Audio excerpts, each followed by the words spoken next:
जय हिंद प्रिय विद्यार्थी, स्वागत है आपका आपके अपने YouTube चैनल RS क्लासेस में। और आज हम समझने वाले हैं क्रांति के अग्रदूत कवि सूर्यकांत त्रिपाठी निराला जी के द्वारा रचित कविता वसंत बासंती लेगी एवं वसंत गीत को। मैंने आपसे कहा था काफ़ी जो स्टूडेंट थे वो परेशान थे कि मैम लॉकडाउन है और स्कूलें नहीं खुल रही है, तो हमारी बोर्ड क्लास है, किस तरह होगा, सिलेबस किस तरह होगा। और मैंने कहा था कि आपको परेशान होने की ज़रूरत नहीं है, मैं पूरी कोशिश करूँगी आपके सिलेबस को कंप्लीट कराने की। अभी सिलेबस पूरा नहीं हुआ है, मगर हाँ, आपकी जो ग्रामर है वो बहुत कुछ कंप्लीट हो गई है, बस कुछ ही ग्रामर बची हुई है।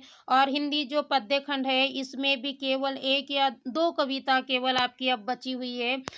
तो मैं पूरी कोशिश करूँगी जनवरी तक आपका पूरा जो सिलेबस है वो कंप्लीट हो जाए। मगर इसके पहले यदि आप चैनल पर नए हैं तो प्लीज़ इसे सब्सक्राइब कर दीजिए। ज़्यादा से ज़्यादा लाइक, कमेंट्स और शेयर करना बिल्कुल ना भूलिए। मेरा पूरा प्रयास रहेगा कि आपको पूरी जो हिंदी है वो आसानी से समझ आ जाए और एग्ज़ाम में आपको किसी तरह की समस्या का सामना ना करना पड़े। तो चलिए आज हम समझते हैं सूर्यकांत त्रिपाठी निराला जी के द्वारा रचित बसंत गीत एवं वसंत बासंती लेगी कविता को। बसंत गीत। सखी वसंत आया, भरा हर्ष वन के मन, न उत्कर्ष छाया। किसलय वसना न वै लतिका, मिली मधुर प्रिय उर तरुपतिका। मधुप वृंद बंदी पिक स्वर नभ सरसाया, लता मुकुल हार गंध भार भर, वही पवन बंद मंद मंतर, जागी नैनों में वन यौवन की माया। बसंत ऋतु पर लिखी गई कविता है निराला जी के द्वारा। चलिए हम इसका प्रसंग समझे इसके पहले इसके जो शब्दार्थ का अर्थ देख लेते हैं। बसंत का मतलब तो पता है, एक ऋतु है। हर्ष का मतलब प्रसन्नता, नव उत्कर्ष यानी नया उत्थान, ठीक है। किसलय का मतलब होता है नई पत्तियां, वसना का मतलब होता है वस्त्र, नव यानी नई, लतिका यानी लताएं, मधुर यानी प्रेम पूर्वक, उर का मतलब होता है हृदय, तरु यानी पति, वृक्ष माफ कीजिए, पति का मतलब पति, मधुप का मतलब होता है भौरे, वृंद यानी समूह, बंदी का मतलब होता है चारण और भाड़, जो पुराने समय में यानी आदिकाल में जो क्या करते थे, अपने राजा का यशोगान करते थे। पीक का मतलब होता है कोयल, नभ यानी आकाश, मुकुल यानी कलिया, गंध का मतलब होता है सुगंध, मंद मंतर यानी धीरे धीरे, यौवन यानी तो जानते हैं युवा अवस्था। चलिए इसका प्रसंग समझे इसके पहले मैं आपको एक इमेज दिखाती हूँ। आप कविता आपने समझ ली है, माफ कीजिए, सुन ली है और पढ़ भी ली है। तो आप ये इमेज देख लीजिए, आप देख रहे हैं, समझ आ रहा है किस ऋतु का है।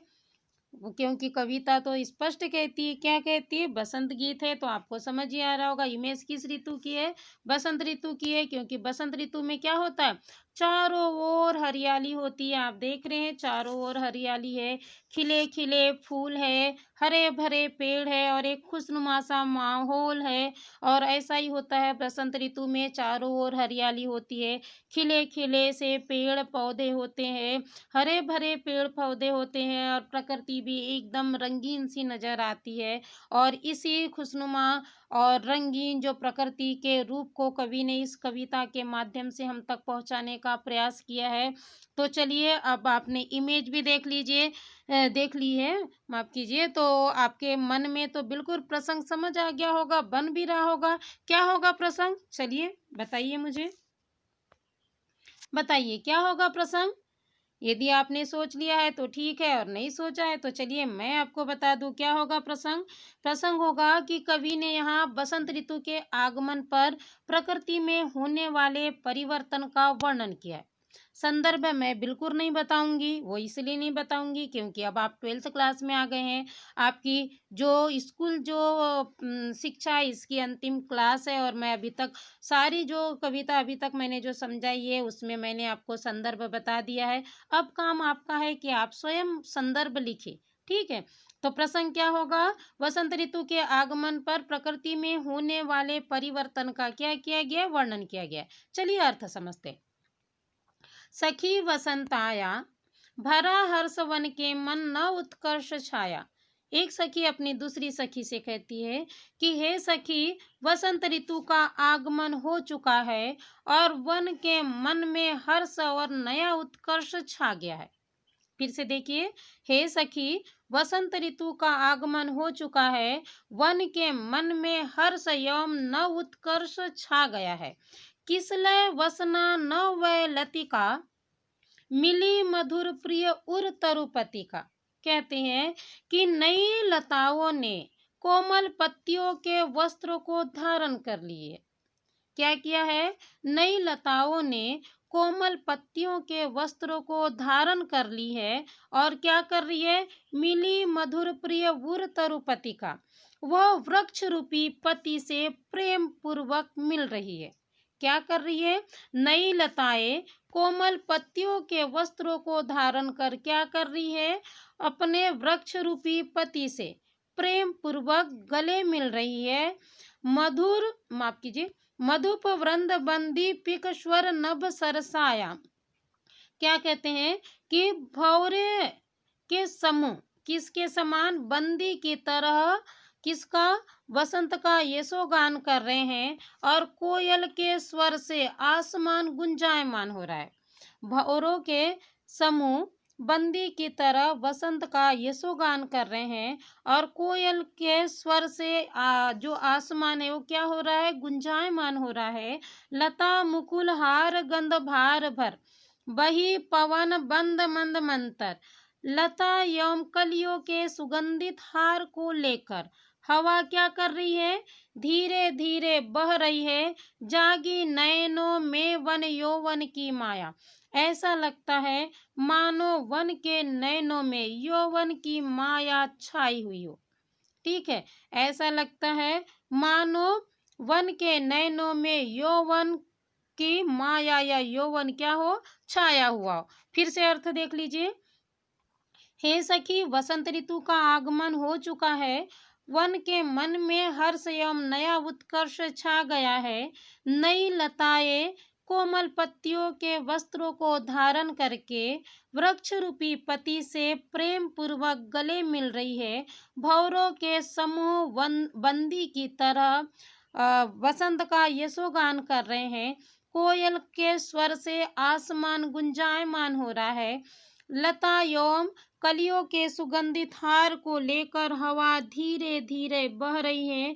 ऐसा लगता है मानो वन के नेत्रों में यौवन की माया छाई हुई हो। मुझे उम्मीद है आपको अर्थ आसानी से समझ आ गया है। विशेष क्या होगा? प्रकृति का मानवीकरण, ठीक है, और रूपक अलंकार,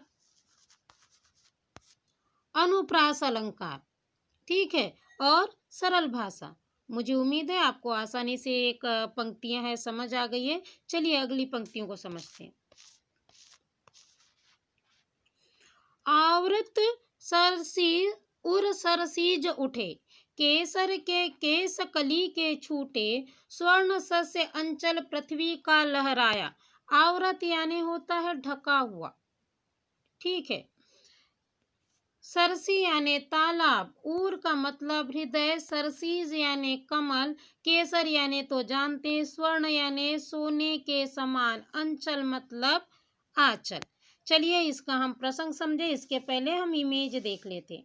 देखिए क्या होता है वसंत ऋतु में? चारों ओर तालाब में कमल खिलने लगते हैं। पूरा जो तालाब है कमल से ढका हुआ होता है और धान की सुनहरी बालियों से क्या होती है? पूरी जो धरती है वह सुनहरी दिखने लगती है। ऐसा लगता है मानो धरती का जो आंचल है, ये धान की बालियां नहीं है, मगर मुझे उसकी इमेज नहीं मिल पाई थी, इसीलिए मैंने इस इमेज को रख दिया। मगर धान की बालियां भी इसी तरह दिखाई देती है ना। तो धान की बालियों से क्या है? पूरी जो धरती है वो सुनहरी हो जाती है बसंत ऋतु में, आप देखते होंगे। और यही समझाना चाहा है कवि ने इस कुछ पंक्तियों के माध्यम से। तो चलिए प्रसंग समझते हैं। आवृत सरस उर सरसीज उठे, केसर के केस कली के छूटे, स्वर्ण सस्य अंचल पृथ्वी का लहराया। प्रसंग लिख लीजिए। वही होगा क्या कि वसंत ऋतु के आगमन से प्रकृति में होने वाले परिवर्तन का वर्णन किया गया है। आवरत सरसी उर सरसीज उठे, कहते वसंत ऋतु के आगमन से तालाब के हृदय में कमल खिलने लगे हैं, या तालाब के हृदय में हृदय क्या हो गया है, कमल से ढक गया है।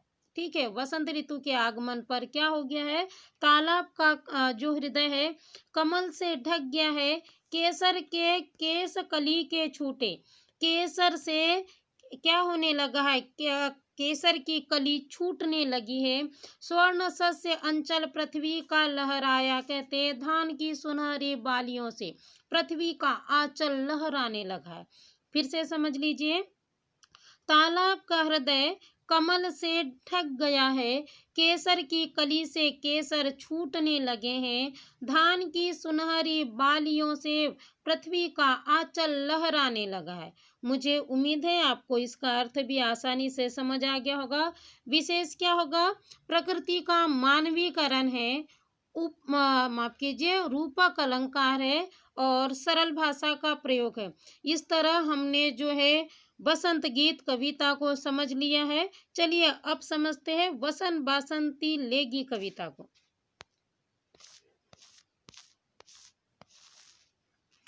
वसन बसंती लेगी, रूखी री यह डाल वसन बसंती लेगी, देख खड़ी करती तप अपलक, हीरक सी समीर माला जप, शैल सुता अर्पण असना, पल्लव वसन बनेगी वसन बासंती लेगी।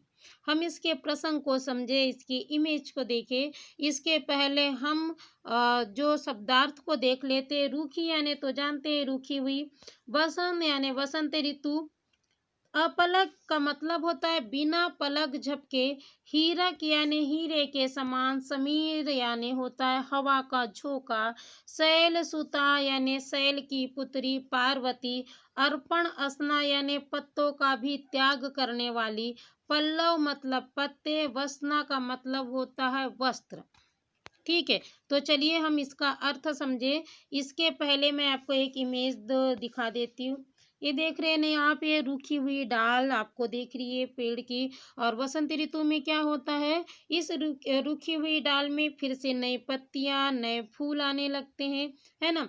तो ये रूखी डाल है। और इसके बाद देखिए आप ये देख रहे क्या है, ये पार्वती जी की जो है इमेज है। और आप देख रहे हैं कि जो पार्वती है वो शिव को प्राप्त करने के लिए क्या कर रही हैं, तप कर रही है, पूजन कर रही हैं। और ऐसा ही कुछ बताया है इस कविता के माध्यम से, पार्वती के तप और रूखी हुई डाल को जोड़ने का प्रयास किया है कवि ने बसंत ऋतु में। तो चलिए प्रसंग समझते हैं, क्या समझाना चाहता है कवि इस कविता के माध्यम से। रूखी री यह डाल बसंत बासंती लेगी, आप प्रसंग लिख लीजिएगा। कवि ने इस कविता में रूखी डाल को कवि ने तप करती पार्वती के रूप में स्वीकार किया है। प्रसंग लिखिए, कवि ने रूखी डाल को तप करती हुई पार्वती के रूप में क्या किया है, स्वीकार किया है। उसकी तपस्या के परिणाम स्वरूप ही उसे वसंत रूपी शिव से विवाह करने का अवसर मिलेगा। प्रसंग लिख लीजिएगा। ठीक है, फिर से बोल दे रही हूँ एक बार मैं, जो प्रसंग है और जो पूरी जो कविता है आपको उसमें इसी प्रसंग को लिखना है। लिख लीजिए फिर से। प्रसंग क्या होगा, कवि ने तप करती पार्वती के रूप में यानी रूखी डाल को क्या किया है, या सूखी हुई डाल को तप करती हुई पार्वती के रूप में स्वीकार किया है। और उसकी तपस्या के परिणाम स्वरूप ही उसे वसंत रूपी शिव से विवाह करने का अवसर मिलेगा या मिलता है। ठीक है, अर्थ समझते हैं। रूखी री यह डाल वसन बासंती लेगी, कवि कहते हैं रूखी हुई या सूखी हुई यह डाल वसंत ऋतु में वसंती वस्त्र को धारण करेगी। क्या कहते हैं, सूखी हुई यह डाल, पेड़ की डाल क्या करेगी, वसंत ऋतु में वसंती वस्त्र को धारण करेगी। देख खड़ी करती तप अपलक, हीरक सी समीर माला जप। कहते हैं कि जिस तरह क्या किया, बिना पलक झपके पार्वती ने शिव को प्राप्त करने के लिए तप किया। क्या किया? जिस तरह बिना पलक झपके पार्वती ने क्या किया? शिव को प्राप्त करने के लिए तप किया, उसी तरह यह भी क्या कर रही है? यह रूखी डाल तप कर रही है। हीरक सी समीर माला जप, और उस पार्वती ने क्या किया? हीरो के समान हवा की माला का जाप किया। शैल सुता अर्पण असना, पार्वती ने किसका? पत्तों का भी क्या किया? त्याग किया। पल्लव वसना बनेगी और शिव को प्राप्त किया, उसी तरह यह रूखी या सूखी डाल भी क्या करेगी? पत्तों रूपी वस्त्रों को धारण करेगी, वसन बासंती लेगी। यह वसंत ऋतु में वसंती वस्त्रों को धारण करेगी। फिर से अर्थ समझ लीजिए। कवि कहना चाहते हैं कि वसंत ऋतु में यह सूखी हुई डाल वसंती वस्त्रों को धारण करेगी। जिस तरह पार्वती ने बिना पलक झपके खड़ी होकर क्या किया है? शिव को प्राप्त करने के लिए तपस्या की है, उसी तरह यह सूखी डाल भी क्या करती है? तपस्या कर रही है। हीरक सी समीर माला जब शैल सुता अर्पण असना, पार्वती ने क्या किया? कि हीरो के समान हवा की माला का जाप किया और पत्तों का भी क्या किया? त्याग किया और शिव को प्राप्त किया। पल्लव वसना बनेगी, उसी तरह यह सूखी डाल भी क्या करेगी? पत्ते रूपी वस्त्रों को प्राप्त या धारण करेगी। वसन बासंती लेगी, यह वसंत ऋतु में वसंती वस्त्रों को धारण करेगी। मुझे उम्मीद है आपको अर्थ समझ आ गया है। विशेष क्या होगा इसमें? अनुप्रास अलंकार होगा। प्रकृति का मानवीकरण है। यौम पार्वती यौम रूखी डाल की क्या की गई है? वसंत ऋतु में समानता की गई है। चलिए अगली पंक्तियों का अर्थ समझते हैं। हार गले पहना फूलों का, ऋतुपति सकल सुकृत कुलों का, स्नेह सरस भर देगा उर, समर हर को वरेगी, वासंत वसंती लेगी।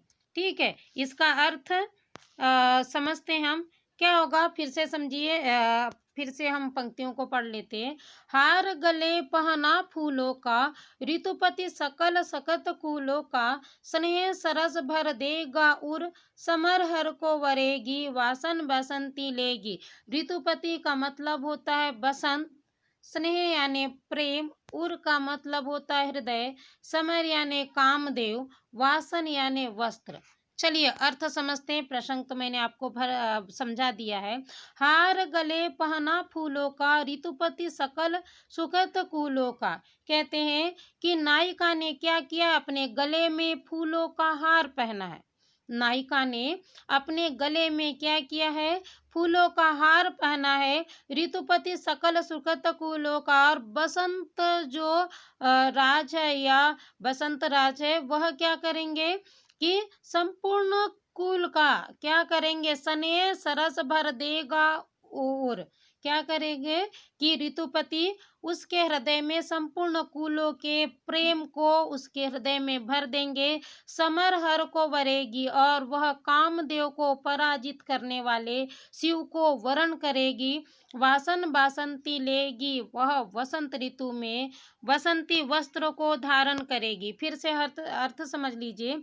कवि क्या कहते हैं कि नायिका ने अपने गले में या पार्वती ने अपने गले में क्या किया है? फूलों के हार को धारण किया है। ऋतुपति ने संपूर्ण कुलों के प्रेम को उसके हृदय में भर दिया है, और अब वह क्या करेगी? कामदेव को पराजित करने वाले शिव को पति के रूप में प्राप्त करेगी। वह वसंती वस्त्र को धारण करेगी। विशेष क्या होगा? सरल भाषा है, प्रकृति का मानवीकरण है, अनुप्रास अलंकार है। चलिए अगली पंक्तियां समझते हैं। मधुव्रत में रत वधु मधुर फल, देगी जग को स्वाद तोष दल, गरलामृत शिव आशुतोष बल, विश्व सकल नेगी, वसन बासंती देगी। चलिए हम इसके अर्थों को समझे। इसके पहले एक और इमेज देख लेते हैं। देख लीजिए क्या हुआ। पार्वती ने काफी तपस्या की और तपस्या करने के बाद क्या हुआ कि शिव को उन्होंने क्या किया, पति के रूप में प्राप्त किया। और यह जो उनके जो शिव और पार्वती का जो परिणय बंधन बंधने के बाद संपूर्ण संसार को इन्होंने क्या किया, एक उपहार के रूप में पार्वती ने अपनी जो तपस्या के द्वारा संपूर्ण संसार को, शिव के बल को, शिव की शक्तियों को प्रदान किया। वही कुछ इस कविता में कवि समझाना चाहते हैं। चलिए हम समझते हैं इसके अर्थ को। मधुव्रत में रत वधु मधुर फल, देगी जग को स्वाद तोष दल। कहते हैं कि जो पहले अर्थ समझ लीजिए। मधुव्रत यानी मधु का व्रत, रत यानी डूबी हुई, वधु यानी नायिका, जग का मतलब होता है संसार, तोष यानी संतोष, गरलामृत यानी गले में विष को धारण करने वाले, आशुतोष यानी शिव, नेगी का मतलब होता है उपहार। कहते हैं मधुव्रत में रत वधु मधुर फल।